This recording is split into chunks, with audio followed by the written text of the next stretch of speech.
आता पाहूया टॉप 9 राजकीय बातम्या। आदित्य ठाकरेंना ताब्यात घेऊन चौकशीची गरज का पटवून द्या। हायकोर्टाकडून याचिकाकर्त्यांना 2 आठवड्यांची मुदत। दिशा सालियान प्रकरणात आदित्य ठाकरेंच्या चौकशीची याचिकेतून मागणी। ऑपरेशन टायगरची पूर्वतयारी यशस्वी। येत्या काळात यशस्वी ऑपरेशन झालेलं दिसेल, मंत्री शंभूराज देसाईंचं सूचक विधान।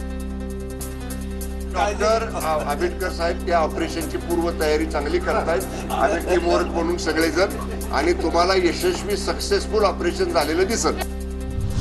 मुख्यमंत्री फडणवीसांसोबत कुठलीही राजकीय चर्चा झाली नाही। मतदारसंघातील विविध विकास कामांबाबत चर्चा करण्यासाठी गेलो होतो। खडसेंच्या भाजप प्रवेशाच्या चर्चा आणि फडणवीसांच्या भेटीवर एकनाथ खडसेंची माहिती। देवेंद्रजींना मी माझ्या मतदारसंघातील विकास कामांच्या संदर्भामध्ये भेट झाली।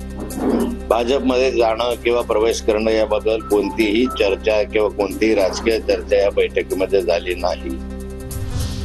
पुण्याच्या देहूत विधानसभा निवडणुकीत विरोधी उमेदवाराचा प्रचार केला म्हणून राष्ट्रवादी काँग्रेसकडून 3 नगरसेवकांवर कारवाई। निवडणुकीवेळी 3 नगरसेवकांकडून सुनील शेळकेंविरोधात प्रचार। पक्षाच्या बैठकीत कारवाईचा ठराव मंजूर। मराठ्यांची गद्दारी कराल तर फळ भोगायला तयार रहा, जरांगेंचा इशारा। आंदोलनासाठी लवकरच आझाद मैदान, शिवाजी पार्कची पाहणी करणार असंही वक्तव्य। एकदा पाहणी करायची, कसे ग्राउंड मोकळे आहेत काय आहेत एकदा पाहून ती पाणीची तारीख बी डिक्लेअर करतो आम्ही। आता माघारी नाही येणार आहे, आम्हाला जायला तयारी करायला लागते मरणाची, त्याच्यामुळे आता बसले की काय बसणार आहेत। मग माझ्या 36 गुंठे जमिनीचा घोटाळा झालाय। सारंगी महाजनांचा धनंजय मुंडेंवर आरोप। मुंडेंना माझी 36 गुंठे जमीन घेऊन काय मिळणार होतं, महाजनांचा सवाल। माझ्या 36 गुंठेच्या जागेच्या व्यवहारामध्ये जरा फ्रॉड झालेला आहे। धनंजयला माझी 36 गुंठे जमीन घेऊन काय मिळणार होतं, त्यांनी चांगल्या ह्याच्यात समजोत्यात समोरून आला असता तर जास्त चांगलं झालं असतं।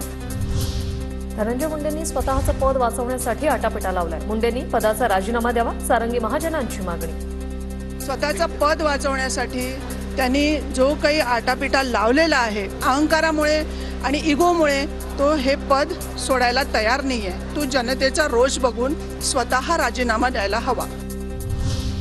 लवकर नवे प्रदेशाध्यक्ष मिळावे त्याची वाट पाहतोय। नवे प्रदेशाध्यक्ष जे होतील त्यांना शुभेच्छा। नितीन राऊतांच्या प्रदेशाध्यक्ष पदासंदर्भातील वक्तव्यानंतर पटोलेंची प्रतिक्रिया। मी तो लवकर वाट पाहतोय, नवीन अध्यक्ष लवकर व्हावा याचं आम्ही पाहतोय। ज्यांना व्हायचं असेल त्याला आमच्या शुभेच्छा। कोल्हापूरचे माजी खासदार संजय मंडलिक यांचं महायुतीकडून पुनर्वसन होण्याची शक्यता। विधान परिषदेसाठी संजय मंडलिक यांचं नाव फायनल झाल्याची चर्चा।